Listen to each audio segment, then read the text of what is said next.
and welcome. So I represent Hunts Point. I represent the world's largest produce markets. Well, produce, meat, fish, and the over 700 businesses that are in Hunts Point. If we can just start with, can you give us a percentage of the food that comes from Hunts Point? It feeds what percentage of New Yorkers in the tri-state area? Do you have a number on that?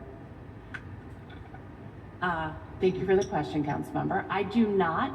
I could probably speak more broadly to the amount of, like I know for the produce market, I think it's like at least 50 produce that runs through the market feeds New Yorkers. I think it's 35% of New York City's meat runs through the meat market, and 45% of the fish runs through the meat market. So really significant. I go around, I got a number one time that the markets gave me. They said they feed about 75% of New Yorkers in the tri-state area. So we could say that the markets play a major role in our food source in the city of New York. My question is, I saw here that the governor just made an announcement regarding the potential cuts from the federal government for the elimination of the Building Resilient Infrastructure and Communities Program, and which it will result in the loss of over $325 million. Are you aware of that? We are. I would say that we have been in constant communication with our federal partners at the Federal Highway Administration, and have been told our grant is executed. They've already committed $1 million to the design, and we are not aware of any concerns with that funding, but we are fully on top of that and understand like the concern around federal funding. All right, so they're saying here in this statement that there is a potential of $13 million that will be lost. And this project aims to increase community resilience and protect New Yorkers' food supply by protecting two critical facilities against flooding. So should we lose that funding, what is EDC prepared to do to fill in that gap? Yeah, I mean, I think I can say, Councilmember, that like you, we are fully committed to this project going forward. It's like a huge priority for us, as I know it is for you.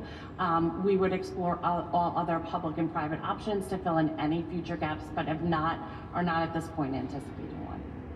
Okay, all right. My other question is, I know that the produce market is up for a facelift, and I know that my colleagues were there last week. My dad worked in the produce market for 18 years. He was a local 202 member. He took me to work with him when I was a young adolescent.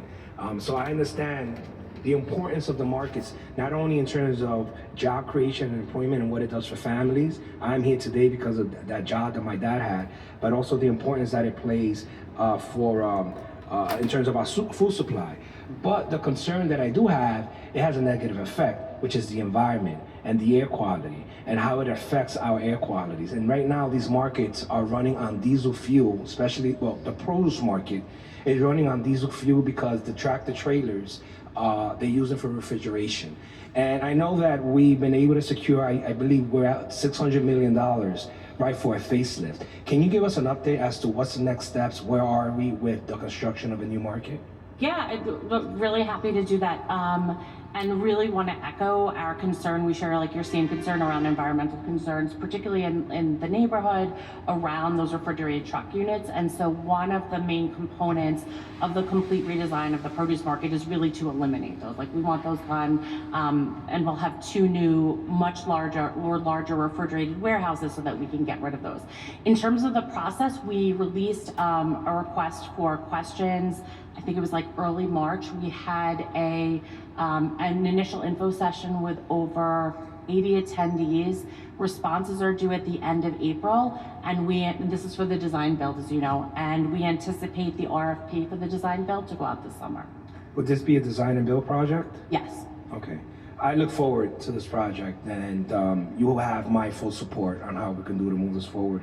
I know that the majority leader spoke a little bit on the Blue Highway project, which I am extremely happy about.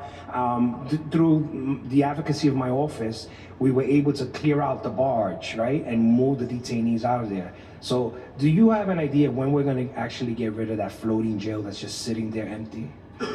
Unfortunately, Councilmember, I am not as up to date on the barge issue, but I am happy to bring that back and get you an answer on that. Okay. The only concern that I have is there needs, and I wanted to put this on the record. It's important. I know that there's a letter floating around from EDC trying to get support on the Blue Highways project on the property where the barge is currently located. But in conversations with my office, we had conversations on the parking lot of the fish market.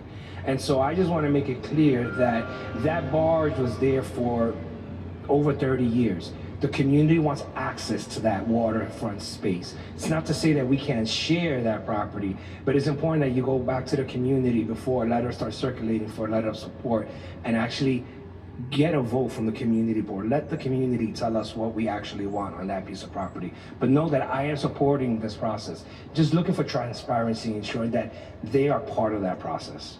Thank you for that, Councilmember. I'm happy to bring that back. Okay. Thank you, Madam Chairs.